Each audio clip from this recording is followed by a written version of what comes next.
Hey guys, welcome back to another video, and for today, if it wasn't obvious from what you're seeing on screen, we're going to be evaluating the Preseason 13 changes, and before we do, you may notice I sound a bit different. That's because, aside from waking up only 3 hours ago, I got a new microphone.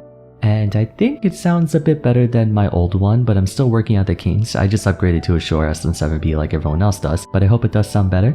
Anyways, so just like the Preseason 12 video, I did want to make this scripted, but because there are a few, I guess, emergencies that are happening right now, one of which being I'm actually sick right now, so I'm not really feeling too good. It's just a fever though, but I feel good enough to record this. And so we're going to go through this in freeform commentary, so I hope you're okay with that.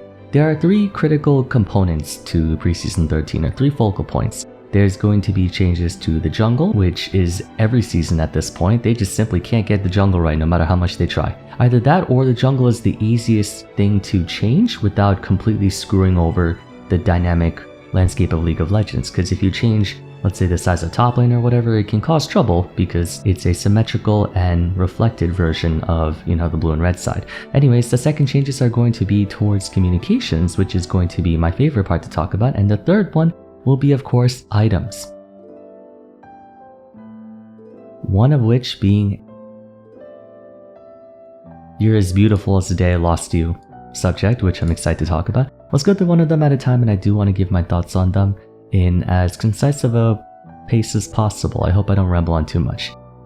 Preseason 23 is featuring the return of the Chemtech Drake. So at the start of Season 12, they actually removed it because they felt like it was too problematic, too overpowered, and I don't blame them. Even though I said it was probably my favorite dragon, the reason I did was because the other dragons appeared to simply just provide more stats. It was just nothing but stats, free stats, more and more stats. And that was what was causing, I suppose, the stat power creep that we were experiencing prior to the durability update. The Chemtech Drake, while it was also more stats, provided something a bit more unorthodox in the sense that, they provided the stealth on the rift or the resurrection thing, which I understand is just providing more HP or more chances for you to kill your opponent, but it was just a cool way to design bonuses from securing an objective besides just saying, hey, you get 5 more attack damage or something like that. Fortunately, they did maintain the spirit of it, where it still provides, like the Drake and Soul, it still gives you a small amount of tenacity and heal shield strength, which is cool because it's more situational. And the Soul grants the bonus damage when below a certain amount of health, which is what they had before, where the individual dragons gave you more damage the lower HP you were. I like that actually.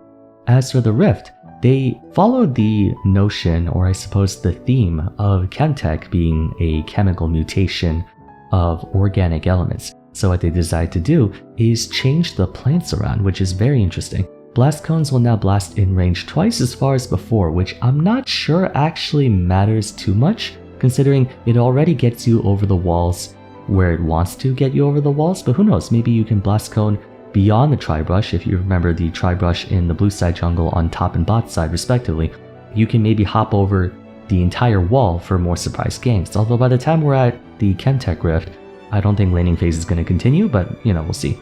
Honey fruits will upgrade into stem fruits, no longer slowing champions that consume them and granting a small amount of bonus shield in addition to the usual heal. So an unpopular opinion of mine was that I actually was really excited to see the plants when they came, I think in Season 6 or 7. A lot of people disliked them because they thought it was taking agency away from the champion or focus away from the champion and more on your environment, which I actually could understand. But I felt like it just added a bit more dynamic interactions for things because certain junglers have an advantage over others simply by existing, right? Like without blast cones, immobile junglers can't gank as freely as those with dashes over walls. The Honey Fruit edition was cool because it allowed laners who had lane priority to go and replenish their health, or if they were, let's say, being freezed on, you could go ahead and just replenish your lost HP without having to recall. The Honey Fruits giving you a shield is quite interesting. I don't know how long that shield lasts, if it's like 5 seconds or if it's until it breaks, we'll see.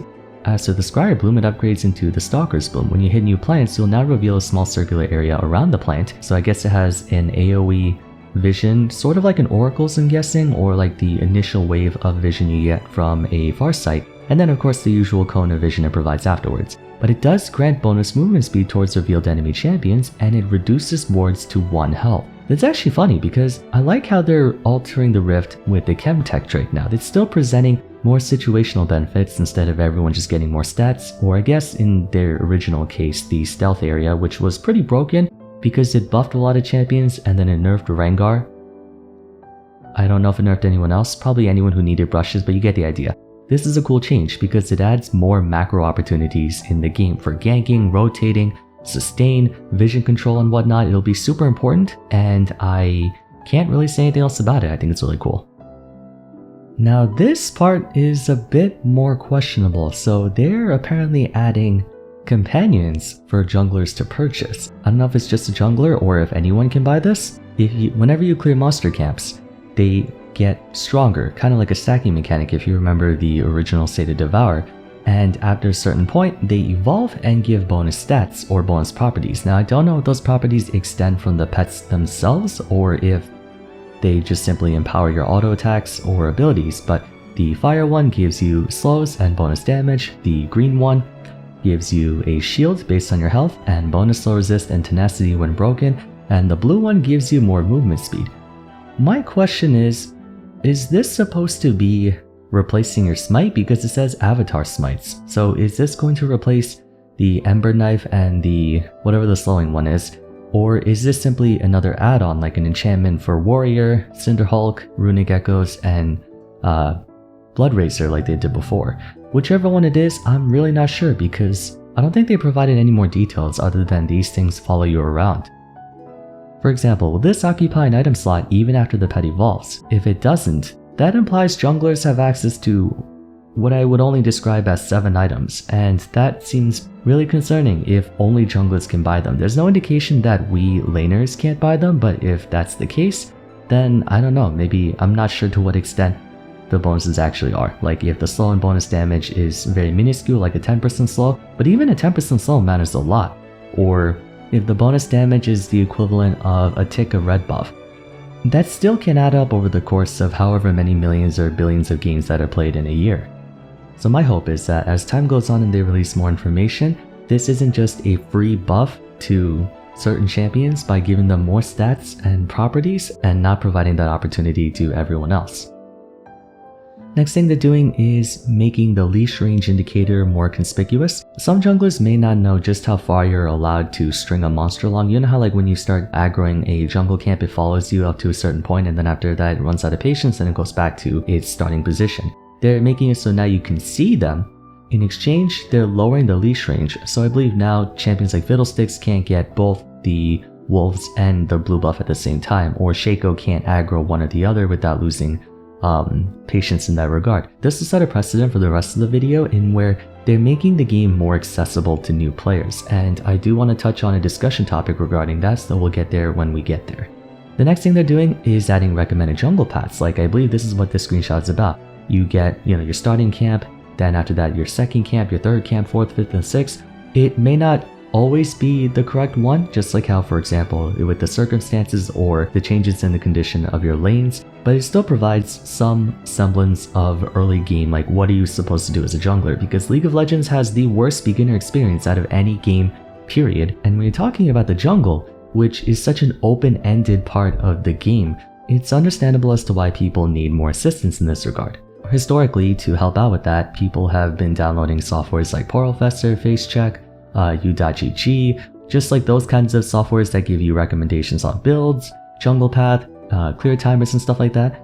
And speaking of which, I believe if we go down, where is it? Yeah, so you have your recommended route pages, summary spells, your ability orders, things like that. So they're definitely making the game more beginner friendly, which personally I enjoy, and I'm very grateful that they're adding it, which I'll go into in more depth later. Speaking of which, next thing is going to be communication improvements. So they're finally updating the ping wheel to feature more, I guess, nuanced forms of communication. What League tries to kind of present itself as is that you effectively never have to use the actual chat bar whatsoever. You can just do all of your communications through pings. But like I said, there are certain instances where the question mark ping can be used to indicate enemies are missing. It can be used to indicate what the hell was that? It can be used to indicate shock and surprise. Oh my god, you just 1v2'd. It can be used to, everyone uses the question ping for a lot of different reasons. So it helps to have other stuff available to communicate more, I suppose, situation-specific callouts. So they have things like, for example, the retreat on my way, assist me, enemy missing. But now there's things like push, all in being like, going for a hard engage, hold, which means just like maintain a solid line. Then there's bait, like if your laner is low and about to base, the jungler can say bait, we'll go after the gank, and then you can back. More vision pings as well. They're saying things like vision cleared, enemy vision, need vision. The more communication, the better. Although I still think 90% of this won't be necessary if they simply added voice comms. Now I understand, especially in League where you have people from all different demographics, all different languages, it would be difficult and uncomfortable to, let's say an American is playing with a Latino who is playing with a Chinese person and stuff like that. It could be difficult to make voice comms work. So having universal forms of communication is never a bad thing, but I still think that they really should just be tackling the root problem of adding voice comms. It is now no longer, oh, we want to prevent you from getting flamed on verbally, because truth be told, not many people have the balls to actually be assholes through voice. The only reason why people are edgy cringe lords is because they're typing everything, but not many people have the guts to say to a person, not even their face, just say to a person verbally to like, KYS. So it's getting frustrating that they're beating around the bush so much, and I really wish they stopped on that. But there's a few other things that I think is pretty cool. For example, they're adding an objective vote where you can do a take and a give. Like let's say, should we do dragon? You put up a vote and you have 4 people that say give, and be like, okay, the team's not really feeling it, it's too much of a risk, let's just concede it and we'll go out to something else. One thing I do hope they add is who is voting what. For example, let's say the rest of the team really wants to take dragon, there's 4 people who voted take, but the jungler is the one who voted no. Then I hope they indicate that the jungler is the one who voted no, because ultimately you need the jungler to secure the objective. Safely, that is.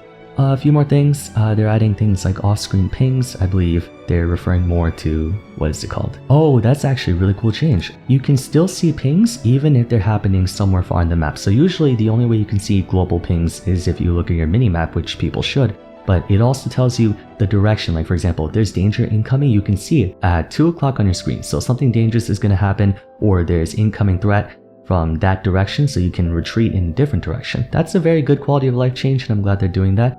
A few more things that they're doing, which are a little superfluous, but it's not hurting anybody. They're adding things like allied war tracking, enemy war timers. Enemy war timers is important, but stuff like allied war tracking, I don't think people care too much. Then again, in high elo, most of that stuff is intuitive or absorbed by that point, so maybe it might be essential in low elo. A few top lane changes. They're making it so top lane is going to receive more experience. Now, that to me just makes it so top lane is more of a matchup check and not actually trying to incentivize more carry potential in top lane. Without going too far into detail on it, top lane, no matter how much they make top lane have more of a solo impact on the game, what that really does is make it so whoever loses top lane will be punished all the more severely, like dying once in top lane, getting solo kill once. If your wave is in a bad spot, you're instantly down 2.5 levels. This will only make it more polarizing, so I'm conflicted on these changes. I think it's cool to reward the person who top diffed their opponent, but it also makes it very punishing for someone who, let's say they made a small mistake, or they got ganked, and now they're just permanently behind because top lane's a matchup check. Or again, they could just get counterpicked and be screwed before the game even started.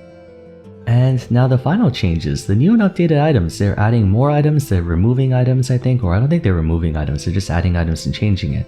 I'm not going to go too in depth on every single item to make sure we save time. I don't know how long the video is going on. First one being Icathia's Endurance. So I believe Icathia's Endurance will be a counterpart to Riftmaker, and it's also going to replace the Sunfire Aegis, which I'll explain in a bit. Next item is Radiant Virtue, so these are both tank items. So this feels very much like an item that would reward more supportive or engagey tanks. So if you're going for more of an all-in fight, it provides you a lot of value up front, so it's sort of the opposite of Icathia's Endurance, where they prefer more quick fights while you have the benefits of Guiding Light, whereas this one it provides more resistances the longer a fight drags on for. Iceborne Gauntlet is making a return as a mythic item, but instead of mana it gains health, and it has the same Spellblade effect as it did before, pretty much. Yeah, I personally was a huge fan of the old Iceborne Gauntlet and was sad when they took it out, so I'm glad it's back. Then the next item is Goliath's Incendiary. This has me somewhat concerned. Okay, so first the stats. It's Warmog's armor essentially. 800 health, 200% health regen, and 20 ability haste. And it has a Divine Sunderer-like effect on an item that you want to build on tanks. So hypothetically, your name is Scion, you have 6000 HP, you will be doing 550 bonus damage and gain maximum health equal to 15% of that, which, if I hope my Asian math actually works out for me, it's like 78? No. 78 or so. That's kind of crazy. It is a 30-second cooldown per target, so you can use this on every champion on the enemy team in quick succession and gain so much free stats from this. I don't feel good about an infinitely stacking item like that, especially considering it's an item that you would build on tanks anyway, so this is essentially an overpowered Grasp of the Undying. Combine that with Grasp. So I believe Grasp does 4% of your max health, this will do 10%, so you do 14% of your max health. This is concerning. Tanks are already doing an obscene amount of damage with Sunfire Aegis, which, granted, that's being nerfed into a legendary item, but still. I don't know how good I feel about this. I love it on one hand because I play Mundo, I play Sejuani, but I don't like it since it feels way too overpowered. So that's the one item that has me a bit concerned. Fortunately, the one good thing about this is that it seems like a very specific item and not something every tank wants to build. There's a lot of them who want to build Iceborne Gauntlet, Radiant Virtue, Acatheus Endurance. They're effectively reworking all of the tank mythics. One other thing they're doing is bringing back Rod of Ages. I did say this, Rod of Ages could still work if it was a mythic item. And lo and behold, it's a mythic item. It's pretty much the same though. The only thing they're adding is the mythic passive, which is expected it's a mythic item. Everything else is the same, although I don't remember if Rod of Ages still maintains the Catalyst of Ions passive. I don't think it does. And Catalyst of Ions is back. Abyssal Mask is being reworked yet again, although it's still retaining most of its existing properties. It's just being changed to build from Catalyst Ions so you get Eternity. So they're bringing back what it used to do. It used to be like the tank side grade to Rod of Ages. I can definitely see more people building this now. Sunfire is being reworked back into a legendary item, and it's just like the original Sunfire Keep. Same with Turbo Chemtech, where it's now a magic resist exclusive item, and it's like similar to Righteous Glory in a way. Randuin's Omen is also being reverted back to what it was before, where it's a passive critical strike damage reduction instead of a active reducing AD and stuff like that. Spear Shojin is back. Thankfully, and I say this as someone who's abused Spear Shojin, it's not coming back like it used to. Ability caster champions, if they don't want to build Black Cleaver, or let's say Death Dance is not like the most desirable thing at the moment, then this could be a very good second purchase. Finally, we have Ravenous Hydra, which is being reworked to where this is still the same, but now you gain more AD and Omnivamp whenever you kill an enemy, stacking up to 25 AD and 5% Omnivamp, and you lose 50% of those stacks on death. When I saw this, I thought it was going to be a reworked Sword of the Occult passive, but it seems like it's more of a split push farm type thing where I guess you can call it similar to Seeker's Arm Guard, where you permanently gain more stats. It's supposed to help you out maybe with...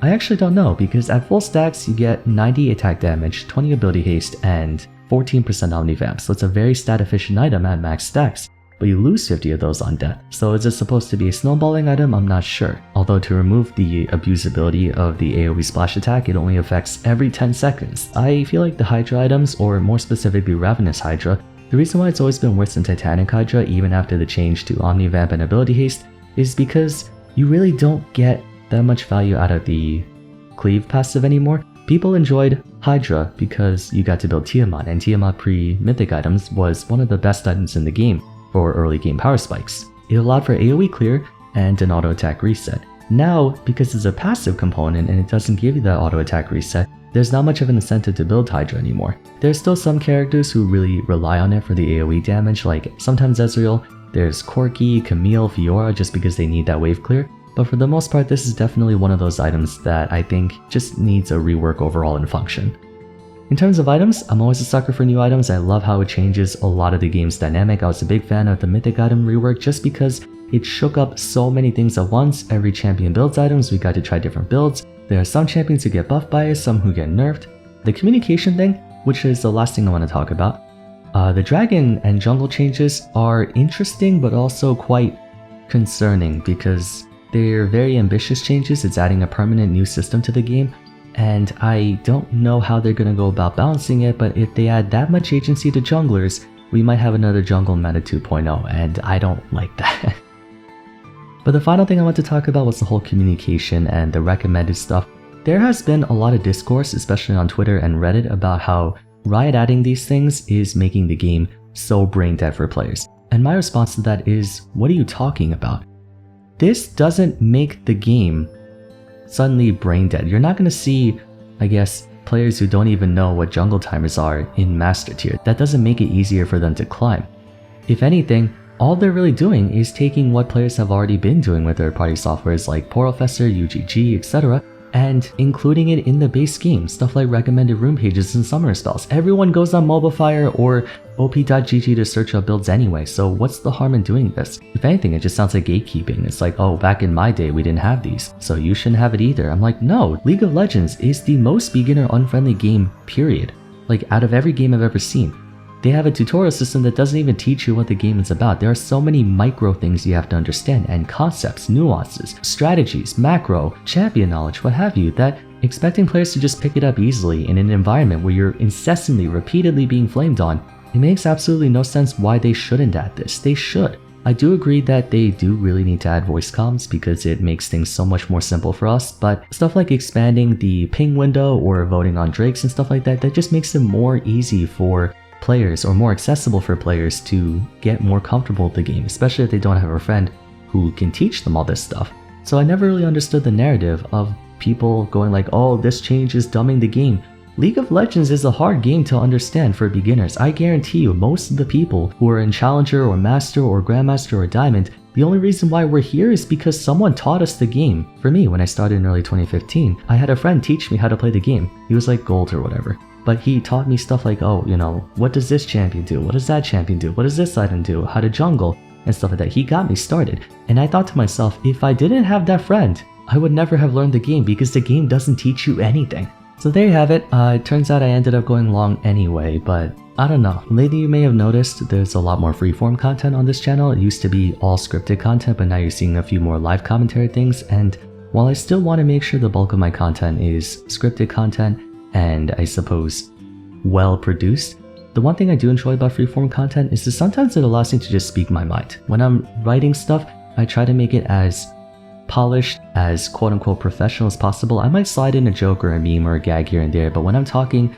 without any script and I'm just voicing my thoughts, for me it just sounds more authentic, and it's also, I don't know, more refreshing. I feel like I could actually tell you guys how I feel about stuff. But just let me know in the comments if you think I'm doing too much freeform content, if you want me to go back to doing scripted stuff, or if you're okay with me doing a bit of a half and half. It also makes it easier for me to balance my 3 channels because, as you know, I have Vars, then I have Vars 2 and Vars 3. But apart from that, if you enjoyed today's video, let me know your thoughts on Preseason 23 in the comments down below. Don't forget to leave a like and subscribe for more content like this. Consider following me on Twitter at VarsVaram, joining my Discord server, and check out my Patreon page if you want to support me further. You get benefits for Vars, Vars 2, and Vars 3 if you donate. So if you're interested in that, then I'd appreciate it very much. But till next time, thanks so much for watching, and I look forward to seeing you again soon. Take care.